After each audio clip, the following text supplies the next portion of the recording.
I never thought that by simply saying, I don't love you anymore, and asking for a divorce, my entire world would come crashing down. I had pictured my husband, Mike, begging me to stay, promising to change everything for us, but instead he walked away with an icy indifference that chilled me to the bone. In hindsight, perhaps I was the one who underestimated the darkness inside both of us, or maybe I was the one who set this train in motion. I recall that even though Mike and I had shared 3 years of marriage under a veneer of stability, there was never a spark of true love on my end. I married for convenience, for a secure lifestyle, a life that promised luxury and comfort, a life that my parents sold me on, even when they cautioned that love wasn't everything in a marriage. I hoped that one day maybe real love would bloom, but that day never arrived. I met Mike through a mutual friend, a kind of acquaintance who guaranteed that he had every quality to sustain a marriage: success, generosity, and enough money to give me the life I imagined I deserved. My parents reassured me that love could develop over time, that security, stability, and a devoted husband could fill any void. So I went along with it, even though from the start I felt nothing beyond polite indifference. We moved fast, a whirlwind romance that led to a marriage within 4 short months. I stood at the altar looking at a man whose gentle smile promised devotion, even though my heart was already closed off. Mike wasn't the man I dreamt of. He was neither tall nor striking. He was bald and unremarkable, yet he was kind and generous, always making sure I was safe, that I never lacked anything. After our marriage, the monotony of everyday life grew unbearable to me. Each day felt like a burden, every moment beside Mike a reminder of what was missing. He went out of his way to keep the romance alive. Lavish gifts, weekly dinner dates, soft words every Friday morning as he cheerfully said, "Kelly, I made reservations for us tonight." I would force a smile and answer, "Do we really have to go out? I'm so tired," my voice betraying the constant irritation that gnawed at me from the inside.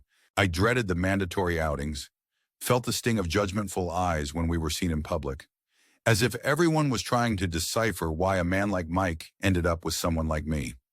No matter how hard he tried, no amount of care or attention could break through my indifference, and as his efforts grew, so did my resentment. Feeling trapped in a loveless marriage, I made a fateful decision. I sought solace in the arms of Andrew, a man who embodied everything I'd yearned for without even knowing it.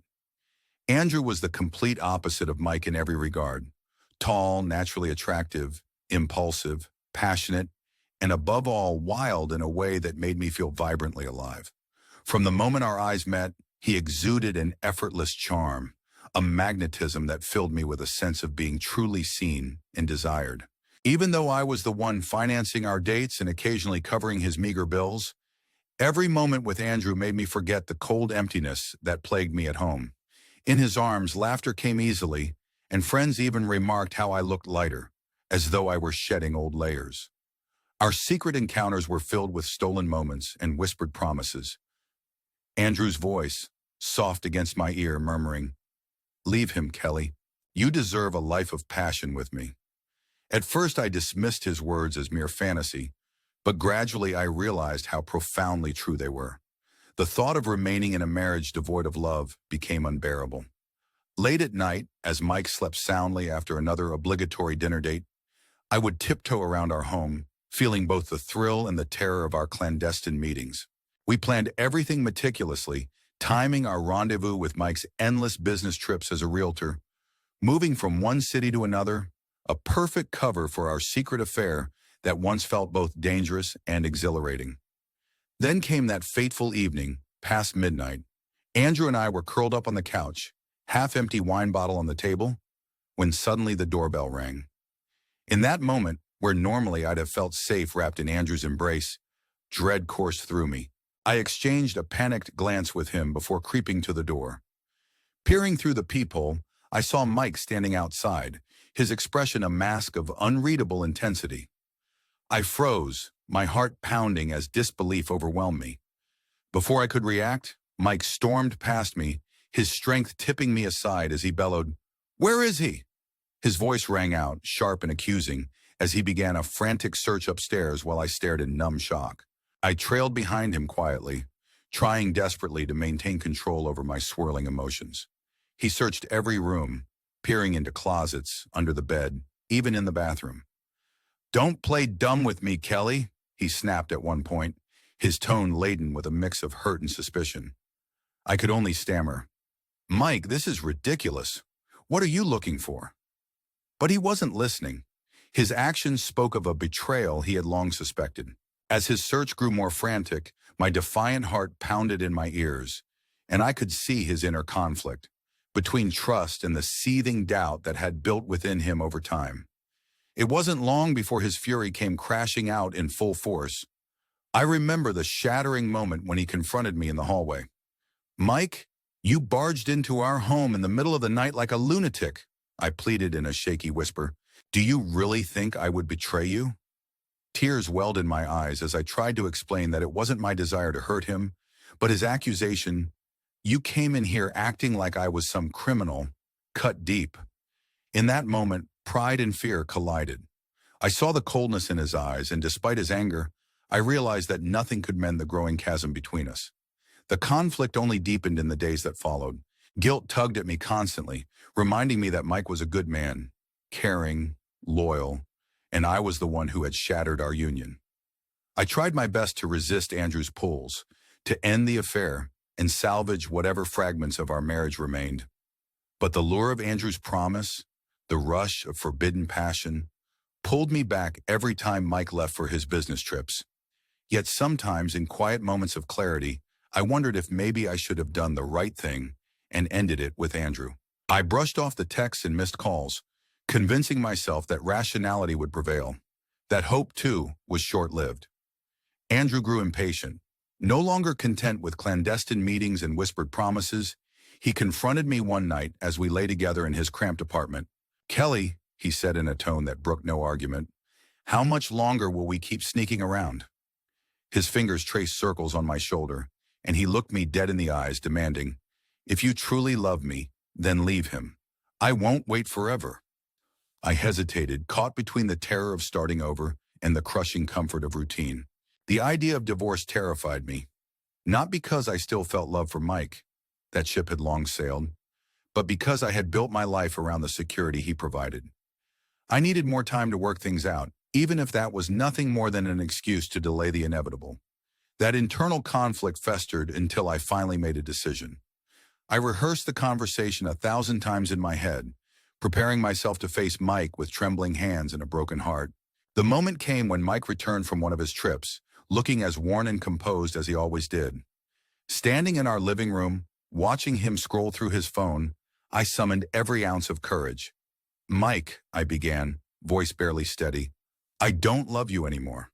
I want a divorce." For a brief, agonizing second, I expected an explosion. Anger, disbelief, pleading. Instead, all I received was a cold, knowing smirk. Without so much as a word of protest, he went back to his phone, as if my confession had meant nothing at all. The next morning, my confusion turned to shock. As I tried to process his nonchalant reaction, there came a knock at the door. A sharply dressed man with a briefcase introduced himself as Mr. Thompson and presented me with an envelope. My hands trembled as I opened it, only to find divorce papers inside. I stood frozen, disbelief warring with dread as I realized that, despite my desperate hope for reconciliation, our marriage was entirely unraveling before my eyes. Mike, ever unflinching, simply walked past me carrying his coffee as he left the room, leaving me to confront the horror of those papers clutched in my hand. Desperation and regret collided inside me as I pleaded with him that I didn't mean what I said, that I was simply overwhelmed by emotion. "Mike, please," I choked, desperately reaching for something, anything that might bring back the past we once knew. But he only laughed bitterly. "You don't want a divorce?" he mocked. "Funny, because I've been waiting for the perfect chance to rid myself of you." His words stung deeper than any slap, each syllable crushing what little pride I had left. I pleaded, tears streaming down my face. "You think so little of me, my own husband?" But his response was cold and thorough. "Do you really believe I wouldn't find out?" He revealed that, thanks to a friend and hidden evidence, a half-filled glass of wine in our bedroom, some cheap, discarded underwear in our bathroom, he knew everything about my betrayal with Andrew. That night, as his anger simmered and his search through our home turned into a storm of accusation, I felt the weight of humiliation crush me. Mike's fury was relentless, his words a deadly mix of betrayal and triumph. "You're insecure, Kelly," he said, his voice trembling with a mixture of contempt and hurt, "and you projected that onto me." In the end, his cold satisfaction made it clear that I had lost not only his trust but any shred of dignity I might have had left. With trembling fingers, forced by fear and the threat of the unspeakable, those damning videos he held over me, I signed the divorce papers. The ink dried as a final act of surrender, a desperate capitulation that shattered a part of me forever. In the days that followed, I was forced to pack my belongings, my mind reeling from the relentless cascade of humiliation, public embarrassment, and the cruelty of a man I had once called my husband. The cab ride to my parents' house felt interminable, every mile echoing with the realization that my sham marriage was irrevocably over. At my parents' doorstep, my heart pounded in terror of what judgment awaited me inside. I confessed everything, the confrontation, the threats, even the abuse, and their eyes hardened with a mix of shock, disappointment, and an unmistakable undercurrent of self-righteous disgust. "Kelly, how could you?" my mother whispered tearfully, while my father's voice cut through me. "You've disgraced our family." Their words left me feeling more isolated than ever. Despite my desperate pleas to explain, they insisted I return to Mike, convinced that only a reunion could salvage our fractured reputation. "You have to beg him," my father demanded with a chilling finality. The anger boiling inside me exploded. I spat out, "I never loved him. I married him for the wrong reasons, and divorcing him might be the best thing that ever happened to me." My parents' fury escalated quickly, a slap here, a tirade there, until it became clear that they cared not for my happiness, only for how my mistakes reflected on them. With tears streaming down my face, I turned away from their accusatory glares and left, determined not to let them dictate my future, even if it meant walking away from the only home I'd known. But the nightmare was far from over. Within days, Mike returned in a way that left me reeling. He arrived at my parents' house with 2 uniformed security guards in tow, claiming ownership of the home we once shared. "This house belongs to me," he declared coldly, tossing our belongings into the street as if they were mere trinkets. I watched in horror as everything, our memories, our lives, was hurled into the gutter. My parents' anguished cries fell on deaf ears as Mike's implacable vindictiveness overtook every last shred of mercy. Even as I pleaded, my mother's desperate appeals only met Mike's biting retorts. "You have no children with her, and I don't intend to let you raise any," he spat, his voice as cold as the concrete around us. His threats rippled through our lives like a curse. "This is just the beginning," he warned, leaving an indelible scar that I knew would haunt me for years to come. In the weeks that followed, the court battles commenced, a torturous process where every session felt like entering a battlefield. Mike waged war over every detail, my clothes, my jewelry, even the wedding rings that I had hoped to sell to start fresh. Each loss branded me with the finality of his betrayal. I confronted him one afternoon, voice trembling with a mix of despair and anger. "Mike, why are you doing this? I just wanted a fresh start." With a condescending smirk, he replied, "You really think I'd let you profit off of what I gave you? Those rings, everything you own, they were always mine."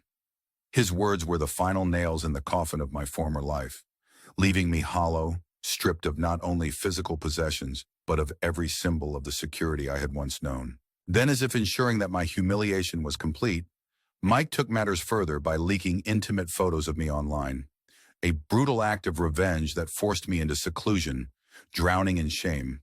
The vicious cycle of torment continued for months as cruel messages, bitter laughs, and judgmental stares from strangers haunted me every time I closed my eyes. Despite my attempts to rebuild, the aftershocks of his cruelty kept me imprisoned in a nightmare that seemed to know no end. I felt abandoned, not only by Mike, but also by Andrew, whose promises of passionate escape had evaporated into betrayal when he refused to help me with the money I desperately needed for a new start. In a last bid to find solace and maybe even redemption, I turned to Andrew. I made my way to his apartment, heart pounding with nervous hope, only to be met by cold rejection. "Kelly, I'm not the man you think I am," he said with a hardened gaze, informing me that he had moved on. He even had a serious girlfriend now, someone who apparently meant everything to him. In that crushing moment, I realized that the man I had once trusted with my heart was nothing more than a convenient distraction, a means to escape my miserable reality. The betrayal stung deeply, and I wandered the streets feeling utterly alone and broken. Desperate to make amends, I reached out to one of Mike's old friends, James, hoping he might bridge the gap between the shattered remnants of my past and some semblance of forgiveness. Over coffee in a dimly lit cafe, I pleaded, "Please, James, I need to speak to Mike. I need to apologize." Reluctantly, he scribbled down Mike's new number and address in Los Angeles, warning me, "Don't expect a warm welcome." Clutching that napkin like a lifeline, I decided to drive across the country, hoping against hope that Mike might grant me just one moment of understanding. Arriving at his luxurious, gated residence, I found my courage evaporating with every step toward the door. I rang the bell and was met not by Mike, but by a woman whose calm scrutiny made my heart sink further. "Can I help you?" she asked coolly. "I'm Kelly. I need to speak with Mike," I stammered, my voice barely steady as I tried to make him see that my regret was real. Suddenly, the sound of a car pulling into the driveway made my pulse spike. Mike appeared, his face a mask of fury and betrayal. "How the hell did you find my address?" he demanded, eyes blazing with a mixture of anger and disbelief. I tried to explain. "I'm sorry, I just need—" But he cut me off by shoving me away from the door. "An apology won't fix anything," he spat, his words echoing in the silent air as he stormed back inside. There I stood, alone on the porch, numb and defeated, my tears mingling with the bitter cold of rejection. I had risked every comfort, every shred of my former self, only to be met with cruelty, an apology that would never be accepted, a love that had long since withered away. And now, for those of you watching our channel, if this story has struck a chord with you or left you with questions about love, betrayal, and the cost of chasing illusions, please consider subscribing and sharing your thoughts in the comments. Every like, share, and subscription helps us continue telling stories that resonate with you. In the following days, I sought out Mike's parents, desperate for even a sliver of hope that maybe he'd relent. I knocked on the door of Mrs. Thompson's house only to be met with cold hostility. "What are you doing here?" she demanded, her eyes hard with judgment as she took in my disheveled appearance and suitcase. I tried to explain that I came only to apologize, to try to mend what couldn't be fixed, but she sneered. "So you want to ruin his life further?" Her words cut deeper than I could ever imagine, and as I left, I knew that no matter how much I pleaded, there would be no absolution for my mistakes. Determined not to give up, I met with James once more, gathering every ounce of strength to finally attempt a conversation with Mike. Every call went unanswered until I finally drove from California to Mike's new home in Los Angeles, a place so opulent and guarded that it felt like stepping into a different lifetime. Standing before the grand door, I rang the bell with trembling hands, imagining a scene where Mike would open up in gentle understanding. Instead, a woman answered, her eyes cool and distant. "Can I help you?" she asked. And in that moment, I realized that the man I once knew might be a stranger now. When Mike finally appeared, his anger was palpable. "How did you even get here?" he barked, his voice a mixture of shock and wrath at my intrusion. I tried once more, voice breaking. "I'm sorry, Mike. I needed to apologize. I never meant to hurt you." But his expression hardened as he pushed me back onto the porch. "Your apology is useless," he declared, his words final and echoing in the silence. Feeling utterly defeated, I turned and walked away, my heart a tangle of regret, humiliation, and shattered dreams. Driving home that night, I could only replay the events in my mind, the collapse of a marriage that had promised so much and delivered nothing but despair. I realized that I had chased an illusion, sacrificing true stability for a fleeting passion that only left me emptier than before. Every mile back to my parents' modest home reminded me of the weight of my decisions and the irreversible damage they had wrought, not just on my own life, but on the lives of everyone around me.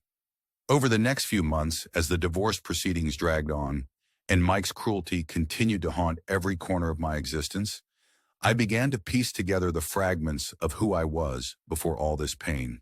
I tried to rebuild my life, but every court session felt like a battlefield where I was losing more than just my possessions. Mike retrieved every memory and every symbol of our union, pieces of my identity that I had cherished, only to have them twisted into reminders of betrayal.